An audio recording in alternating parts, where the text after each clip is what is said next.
feel it, trying to control it. I know you feel it, you can't control it. I know you feel it, trying to control it. I know you feel it, but you can't control it. You son of a bitch, you must be kidding. Serving this pile of crap, I'm not forgiving you. God damn it, you're only holding me back. Get out of my way. You son of a bitch, you must be kidding. Serving this pile of crap, I'm not forgiving you. God damn it, you're only holding me back. Get out of my way. Get out of my way.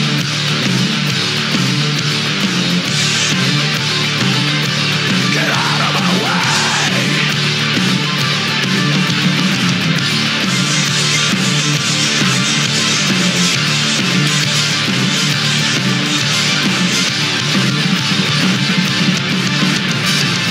God damn it. Get out of my way.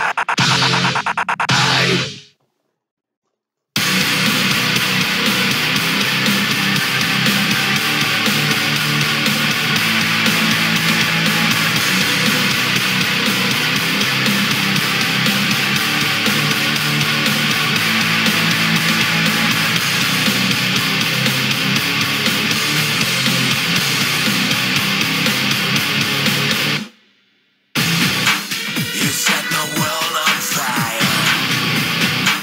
You're such an awesome liar. You put my soul on ice. I'm gonna pay the price. So what you see is what you get. So what you see is what you get. So what you see is what you get. So what you see is death. If you don't think you can save me, kill me.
Everything I say has come before,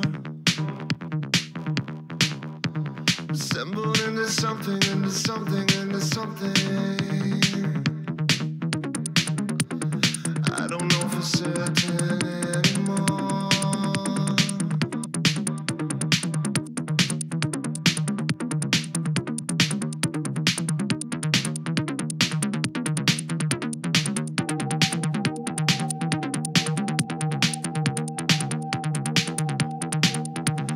I am just a shadow of a shadow of a shadow. Always trying to catch up with myself. I am just an echo of an echo of an echo. Listening to someone's cry for help.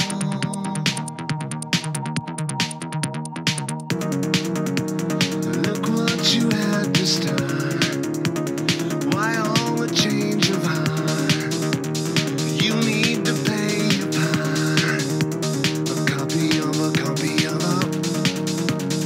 Look what you've gone and done. Well, that doesn't sound like fun. See, I'm not the only one.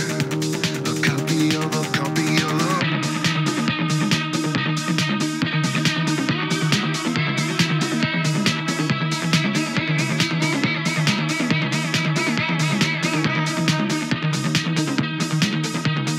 I am little pieces, little pieces, little pieces.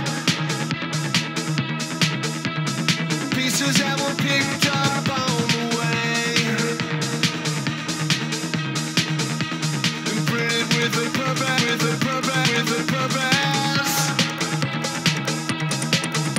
A purpose has become quite clear today.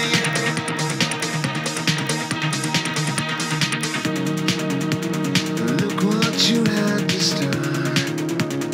Why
right, cause the rules to fight with these sparkle dancing shoes. Need a pretty flashing lights. No gods, no masters. I'm my own disaster.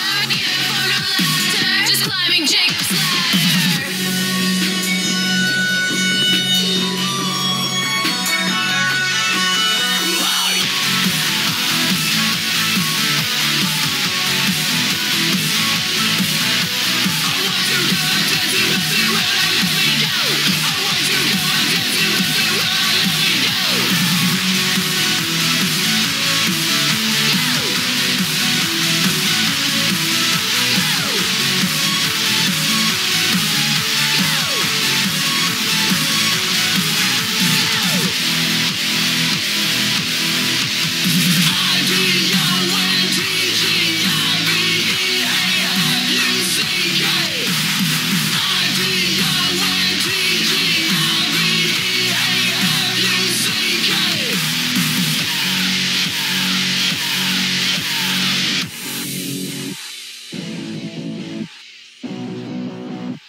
I've lived long enough to be scared to die. I've lived long enough to be scared to die, which means every single minute I live this life, I yield to the moment like the flesh does the knife. I yield to the moment like the flesh does the knife. I yield to the moment like the flesh does the knife.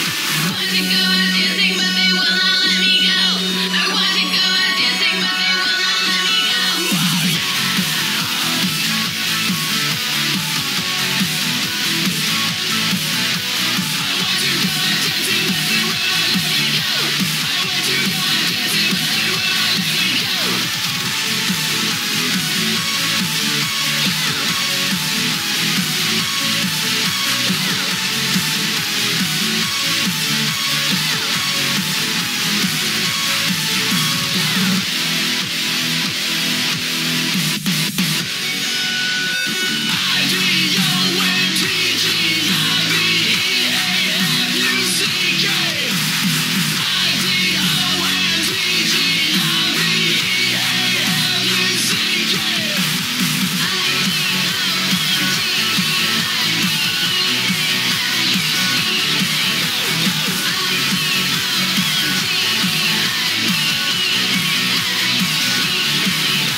One of these has gotta be the spell to keep MCP trapped in the Shadow Realm forever.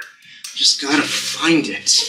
Hey, MCP! What's going on? Hey. I love the black jacket, the black mask, the new goggles, the whole look. It's so dope. Yeah, you look like a dope too. What can I help you with, Vincent.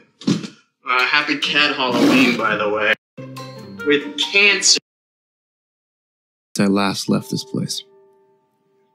131 hours, 487 minutes since I last saw the outside world. That's a long time.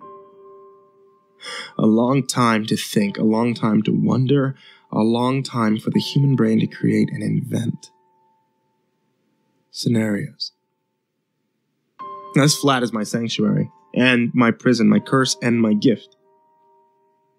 The funny thing, the human brain, it contains 100 billion neurons. 100 billion divided by the number of years I've been stuck here is 6.6 billion. 66 was the year I was born in a quiet little council house in Leeds. Leeds has 5 letters. 5 times 3 is 15. The number always wins. They're always right. 100 billion neurons within the brain. Several of mine faulty. Changed. Agoraphobia. Its definition is the fear of being in open spaces or large crowds. I fit that description, but I have a good reason. See, my brain has somehow become rewired and forces its isolation on me. The one thing I felt forced to do in order to keep people safe has now entrapped me. Nature finds a way to keep up the balance, though, and the thing it took from me, it replaced with something else, something special. I spend my days writing. When I have my weekly shopping delivered, I also request 2 notepads. I write at approximately 28 words per minute, which, granted, is a little below average, but enough for my needs. I use pads of A4 paper, each of which contain 50 sheets of lined paper with a vertical pink margin line on the right. 28 subtracted from 50 is 22. And that's how old I was when the accident happened. That's how old I was when I got my gift. It was my age when life gave and took away in the cruel way that it knows best. I'll get to that in good time, though. First, I have to go back to when I was a child, back to when I can explain how I came to be in this situation. I've told this story before, countless times. It's within the notepads I've already filled, but with nobody to listen, I see no harm in telling it again. It will at least serve to show you how everything comes back to the numbers. If nothing else, at least they tell the truth. 71. 1971 in England, unemployment is at an all-time high. Arsenal have beaten Liverpool 2-1 in the FA Cup final. Scottish Formula 1 driver Jackie Stewart has won the Monaco Grand Prix. 1971. 19 plus 1 makes 20. I was 10 when it started. 10 taken away from 20 is 10. Again, 10 is an important number.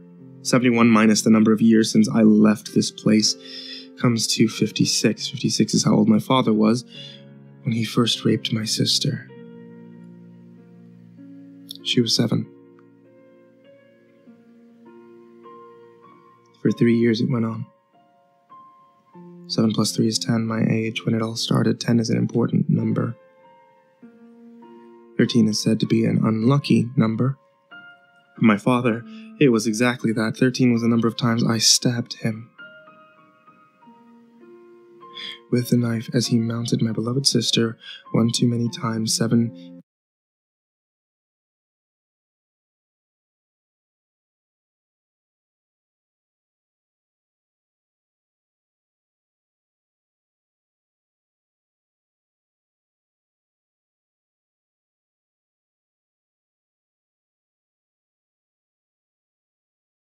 True Horror is a choose-your-own-path horror audio game and is available in the Apple and Android store.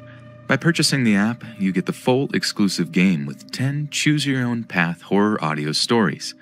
With your support, you can help me turn it into a series. Now enjoy the show. 99, just waiting on exact location. Good night. We have multiple victims. I've stayed good buddies with my friends from high school. We all have our own things, careers, wives now, but we went through so much together, and they're like my brothers. 5 of us were in my SUV coming home from Buffalo Wild Wings when we passed a psychic place that has been there for as long as we could remember. One of my buddies said, "Man, I bet that place is creepy." Instinctively, I turned into a gas station immediately and told them that one of us needed to go in there, just for giggles. We could never do this kind of fun, goofy thing with our wives or significant others, so now is our chance. We called to see if they were open, and the lady answered and said that the place where she did her work was primarily her home, so as long as she was awake, she was open. We managed to convince my best friend Steve to go in and be the one to report back to us. Now, before we go any further, there's a tiny bit you need to know about Steve. Steve, within the last 2 years, has a lot going on. He lost his grandfather, his dad is putting pressure on him to find a better job and do something better with his degree. He went through an ugly breakup, and has just made some poor choices that have made things harder on himself. That's the short version. Also, he was the best man in my wedding, and he's closer to me than my own brothers. Now, we drop him off at this lady's house, and as he walks up to the door, we are watching from the car, and we're absolutely losing it. Everyone is in tears, and Steve has a "screw you guys" smirk on his face. We speculated all of the crazy, stupid things the lady would try to do, and couldn't wait to hear him tell us how lame it all was.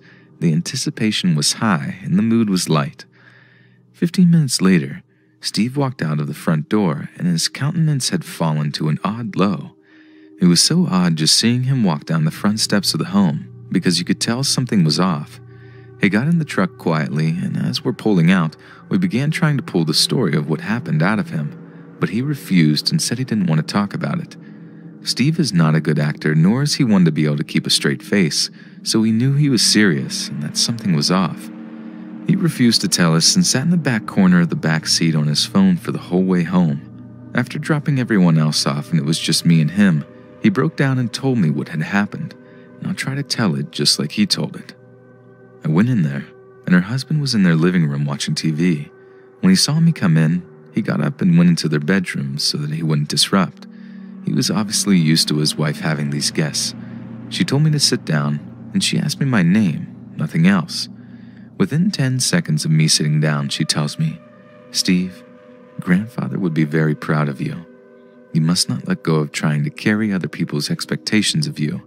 You are carrying so much pressure from your own family that you cannot live your own life." I was shocked and just froze up and said, "Okay." She looked at me a little harder and said, "One of your best friends and someone you love have both been involved in hurting you a lot, and that is on you. You need to bring them together and explain to them what you did, because you have hurt both of them, and you are having a hard time letting it go. You made the mistake. You did what you should not have done, but you have to admit that to yourself." At this point, Steve confesses to me that the reason he and his ex broke up is because she found out that he had gotten drunk and slept with someone, but he hadn't told her or me that that person was a girl he had grown up with and was one of his best friends. Up to that point, I was under the impression that the breakup happened because she was a psycho, and the psychic was digging up all of this and just dumping it on him. The story goes on, and she broke down every part of his personal life. I'm not sure if it helped or hurt him, but I never expected a harmless little joke to turn into this. Psychics have earned a lot of respect from me this week, and I refuse to go to one now because I'd rather not have my deepest and darkest insecurities dragged into the light like that. It was wild.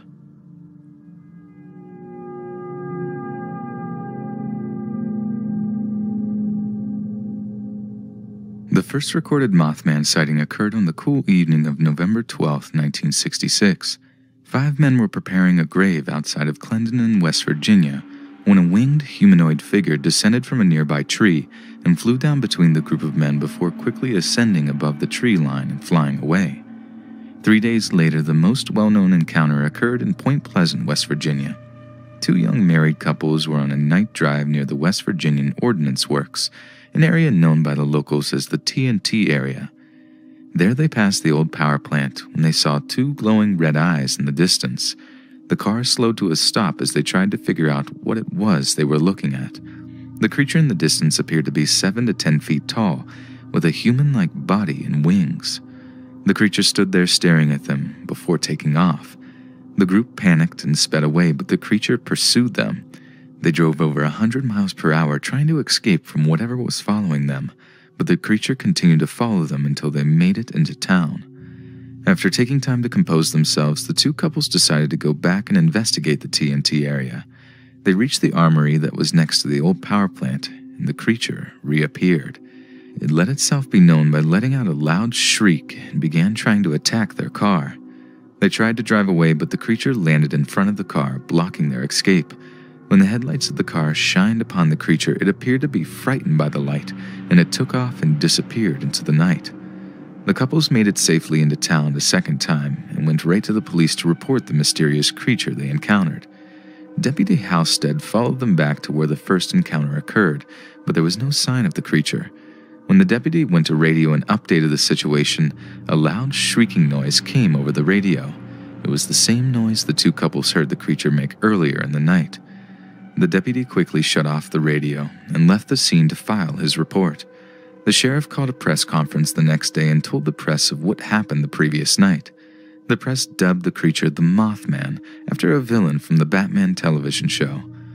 On November 27, 1967, Connie Carpenter left a church service and witnessed the Mothman on her way home.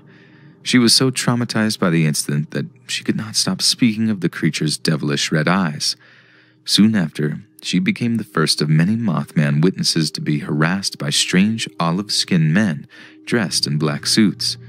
Newspaper reporter Mary Heyer interviewed many of the eyewitnesses and wrote about the Mothman phenomena before the men in black tried to silence her and end her investigation. Heyer was continuously harassed by these mysterious men until her death.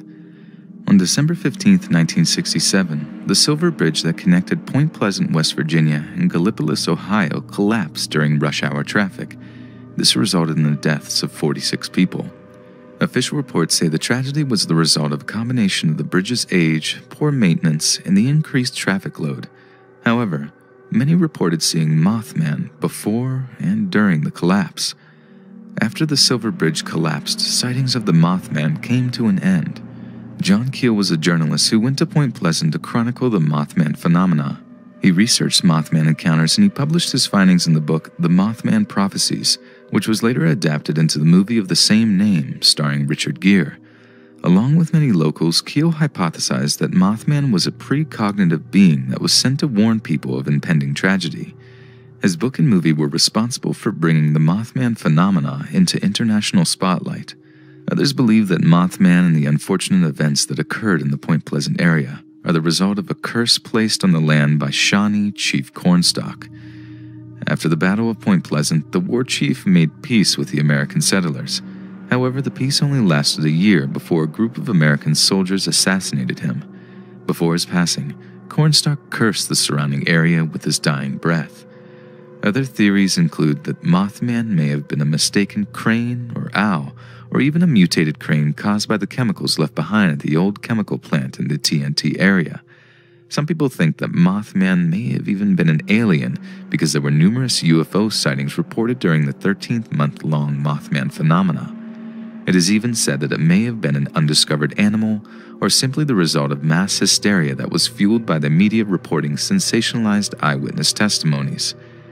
Despite the lack of sightings of Mothman in Point Pleasant, there have been recent sightings of Mothman that include outside a mine in Freiburg, Germany, before the mine collapsed a few days later. A Mothman sighting also occurred in Chernobyl before nuclear meltdown, and Mothman was even said to be spotted during 9/11, flying through the smoke after the first tower collapsed. These events fit the theory that Mothman is a precognitive being that tries to warn others of impending tragedy. Random sightings aside, only one city can compare to the Point Pleasant phenomena. Since 2016, there have been over 30 reported sightings of a winged humanoid creature in the Chicago area. This monster has been dubbed the Chicago Mothman. These sightings are happening at an almost weekly rate. Those who are familiar with the Point Pleasant Mothman are worried that these sightings may also be an omen of disaster to come.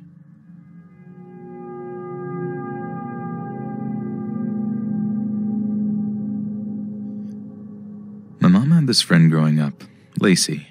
Lacey was next-door neighbors with my mom from the time my mom was 3 to when my mom went off to college. Lacey was a year older than my mom and came from a big bustling family. My mom's an only child and would often go over to their house to play. My mom wanted to be just like Lacey and admired her free spirit, beauty, and bravery. As my mom and Lacey entered middle school, they grew apart. Lacey got into boys and partying, while my mom was more often a quiet, nerdy type. Lacey and my mom would often go months without talking to each other, but they still had this weird bond from knowing each other since they were so young.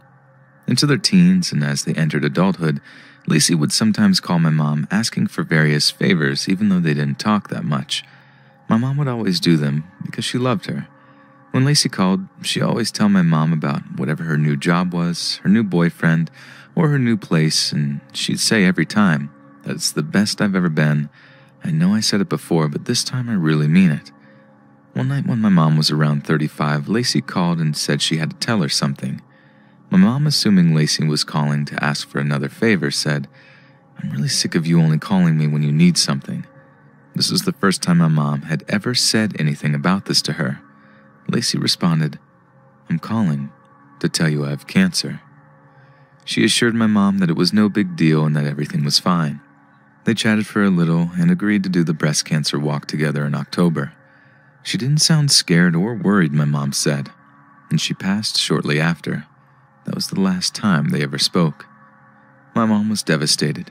She had known Lacey her entire life. She was the maid of honor at my parents' wedding. She kind of considered Lacey the closest thing to a sister she had. When Lacey passed, leaving behind 2 teenage boys and a baby girl, my mom was heartbroken. I was around 9 at the time, and I remember how awful it was to see my mom bawling like that. Lacey's death was so sudden and surprising that my mom decided to go to a medium to find some closure. She won't tell me everything that the medium said, but she told me a few things. She asked the medium to ask Lacey why she didn't come to her in dreams the way my mother's grandmothers did when they passed away. The medium said that Lacey responded, "Because you didn't need me." This is the part that I find really beautiful. My mother asked the medium to ask Lacey if she was at peace. The medium told my mother that Lacey said, "This is the best I've ever been. I know I've said it before, but this time, I really mean it."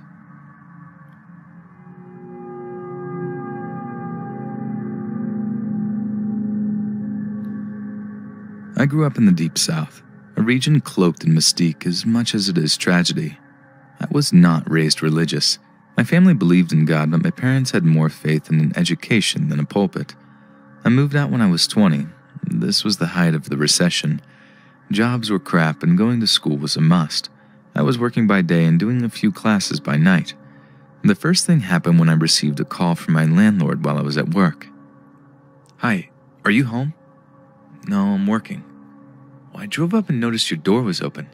When I came back, I was going to say hey, and what do you know, your door was not only closed, but locked." I didn't think much of it. Work was fast-paced, and I quickly forgot. And I forgot to mention my place is in the middle of nowhere. I had him check my place to make sure I wasn't missing anything. He did, and it was all there. That night I drove home. I got home and noticed things felt off. Didn't mind it. I had schoolwork to do, so I got busy and went to sleep. In the next few days, though, things began to happen. My lights turned off. When I got up and turned them on, they switched off again. Also, when I would turn my lights off, I could swear I saw a figure standing in my doorway. I tried to brush this off as my imagination. Then came the dreams. They were so vivid. For almost a week straight, I had the most horrible dreams I have ever had. Always the same. These dreams don't feel like they're from me. I can see, smell, and even taste. I think it should be noted that I was not drinking or doing drugs. These dreams were unlike anything I've ever experienced. To give you a better idea, I'm going to tell it in the perspective I experienced it from. There's fire. The whole village is burning. I hear screaming. There are concussions from gunshots. It burns my nose. There is smoke. I see little ones and women running away. I hear the other men screaming and fighting. I'm looking for someone. My wife and child. Where are they? Why are they attacking us? Then I see them. 2 white men, one brown-haired with a beard and the other dirty blonde. I hear them yelling. They are speaking English, but I can't understand. One raises his weapon to me. Smoke rolls. I hit the ground. I can taste something like copper. It's blood in my mouth. All I can think of is, where are they? Then it goes black. I wake up sweating, drenched. I feel like I've lost someone dear to me. I would be lying if I said I didn't break down and weep. The absolute loss I felt was unlike anything I've experienced. I started staying later at work, looking for any reason not to go home. The last straw for me was when I heard the music. I was studying for a test, my window was open. My headphones on, listening to some garbage rap song, anything to get me through the study guide. Then I began hearing something through my headphones. Didn't have them up loud. It's outside my window. It's a wind instrument and drums. It was sad. I don't know what it meant, but it was so sad. And it got louder. At this point, I'm sure I'm going crazy. I grabbed a weapon, sure someone was outside, load a magazine and burst outside. I sweep the fields with my weapon light. Nothing. No sound, no music. It's close to 11 p.m. I call my dad and tell him everything that's going on. I'm pretty sure I'm losing my mind. Maybe I've cracked from stress, but my father tells me something that reassures me I'm not. Where I live behind me was a Native American burial mound. If you know anything about Native Americans, you know that they generally didn't build mounds down south. My father also told me I wasn't the first to report this kind of thing. Numerous family friends and hunters had reported hearing and seeing things while hunting or working back there over the years. Whispers and whistling. I left the next week, and since leaving I haven't had one issue. I have never really shared this in fear I'd be called a fake or attention seeker. I did some research and was able to find that most tribes that built mounds down here did so if they were being forced to leave an area. Many did it as a last-ditch effort. Generally, they would have longhouses devoted to keeping their elders' remains. It's very likely the ones in my area were rounded up and sent off on the Trail of Tears. You may say I'm lying or crazy, but this is my story.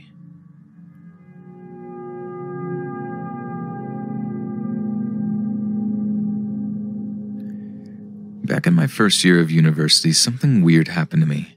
I was sleeping in my single dorm room and I think something visited me. For context, the entire room was carpeted, and when you walked in, you had to pass by the bottom of my bed to get near anything else in the room, my desk, my drawers. One night I woke up with adrenaline pumping through my body and my heart pounding because I heard someone pass from the foot of my bed and start walking in the empty space next to my bed, which I had my back to at the time. It sounded like shuffling footsteps on the carpet moving in a circle. I used to leave my door unlocked at night because of how friendly I was with people on the floor, so my instinctive first thought was that one of them had just decided to come in the middle of the night. We were all pretty close, so it wasn't that far-fetched. I sat up, ready to tell them to get the F out of my room, when I looked and saw that my room was completely empty and the door was still closed. The noise stopped the second I sat up. It weirded me out because the adrenaline rush that had caused me to wake up told me that my body had been scared, but I tried to brush it off and go back to sleep. The next night, it happened again. I awoke to the sound of someone passing from the foot of my bed to the empty space next to it, and then walking in circles. This time I lay there for a few seconds, my heart pounding, with my back to the sound to see if it would stop. It didn't. I managed to muster up enough courage to sit up and look next to my bed. As soon as I sat up, the sound stopped and I saw my room was empty. It took me a lot longer to fall back to sleep that night. The third night, the same thing happened. Woke up terrified, heard it move, heard it start walking in circles, and once again my back was to the empty space. This time I lay there for minutes listening to this thing, whatever it was, walk around and around my room in circles. I was close to tears, I was so scared. Same routine, I sat up. The sound stopped the second I was upright, and I turned my head and saw the empty room. However, this time, and I have no idea what compelled me to do this, I said out loud, "Whoever's doing that, could you please stop?" And it never happened again. To this day, I don't know what that was, but in doing general research over the years, I found out that good spirits tend to listen if you openly declare you're uninterested in contact, as their motives are not to bother you. So all I can assume is that it was a good spirit just shuffling in to say hello. I'm not sure. I just thought I'd share.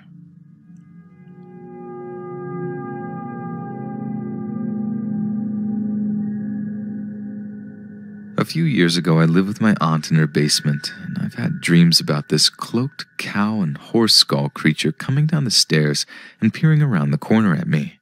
He had a horse skull with cow horns, a black robe or cloak with chains wrapped all around his body. I never told anyone about this.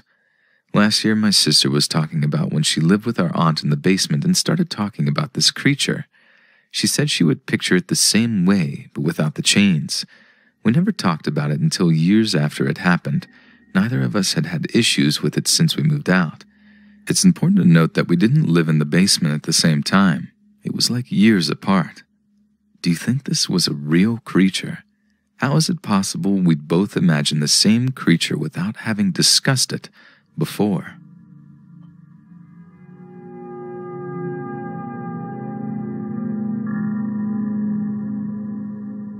Our family is a very devoted Christian family, and my dad is probably the most religious person in our family. He wasn't a preacher or anything like that, but he is what you would describe as a righteous man. He prides himself in having a very close relationship with God and isn't really afraid of ghosts or spirits. So my dad has this company that imports live freshwater fishes from Indonesia, and he owns the company. The place where he works is actually very spooky, and there's been lots of sightings there. When he was younger, my dad prayed to God, and he was given the ability to not so much see spirits, but sense them. So my dad was working really late at night at his fish farm, as he calls it, with one of his employees. My dad and his employees were the ones in the building. It was almost midnight, and my dad's farm was actually a small house, but is purposely built to house fish tanks. The house is surrounded by trees from all sides, making it very dark outside. They were packing up some fishes to import when suddenly the bell rang. Now this was almost midnight, so it was really strange that someone would visit at that hour, but my dad sent his employee to check. There was no one outside. My dad thought it was just some kids trolling, so he and his employee went back to work. After a few minutes, the bell rang again. This time my dad checked the bell himself, but no one was there. By that time they were getting frustrated, but they went to continue their work. After a few minutes, it rang again. My dad thought that the bell was broken, so he checked. Then he remembered that the bell was unplugged by one of his employees to be repaired the next day because it was broken and couldn't be used. So my dad called out into the night, "Please stop disturbing us. We're just trying to work." By that time, his employee was getting pretty scared and started chanting prayers, and they went back to work. For a few minutes, nothing happened and everything was quiet. Then it rang again. This time my dad knew what was ringing the bell, and he yelled the Indonesian equivalent of "Screw off, I'm trying to work." His employee could have sworn he saw a black shadow with the size and shape of a man flying towards the trees. Nothing much happened the rest of the night. In the second story, my dad was coming home late from work, and he felt a spirit follow him from his farm. So he went into the car, hoping the spirit would not follow him, but to no avail. He actually saw the ghost sitting in the back seat of the car through the rearview mirror. It was a woman with very long black hair and a long white sheet as clothing. Her face was very pale and had all black eyes, and she was grinning. She was a female demon usually called kuntilanak in Indonesia. My dad saw her, but even though he was nervous, he wasn't scared. He kept driving calmly to our house. After he arrived, he knew the spirit was following him across the yard. As he reached the front door, he turned towards the demon, who was now in the trees. He talked to her calmly, saying, in Indonesian, "You followed me home, and I didn't say anything. But if you lay a hand on my family, I will personally destroy you. Be gone, in the name of Jesus." The demon hissed at him and disappeared right before his eyes. And that's pretty much it. My dad is a firm believer in the Bible verse 1 John 4:4. But you belong to God, my dear children. You have already won a victory over those people, because the Spirit who lives in you is greater than the spirit who lives in the world.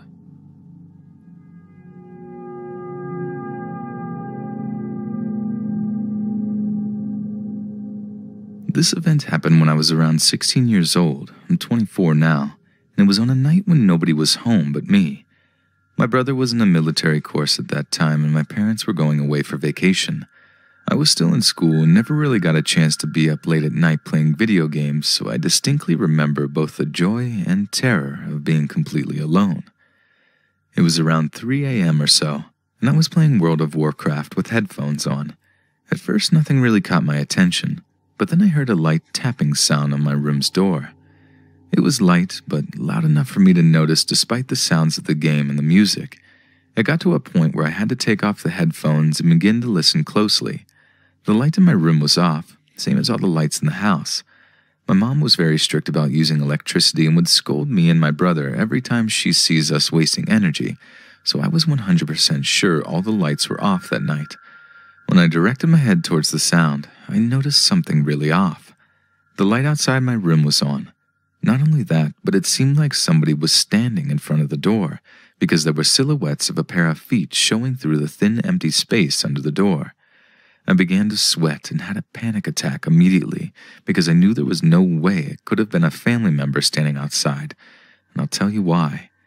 The front door of my house always makes a big metallic sound whenever somebody opens or closes it, so if there was someone coming home, I would have known.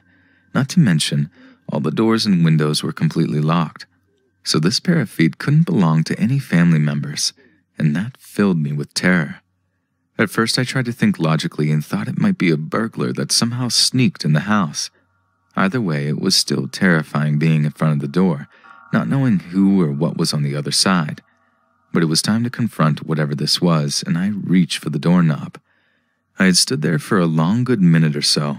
As soon as I touched the doorknob, the light outside went off and it was utterly quiet. And then something happened that made my skin crawl.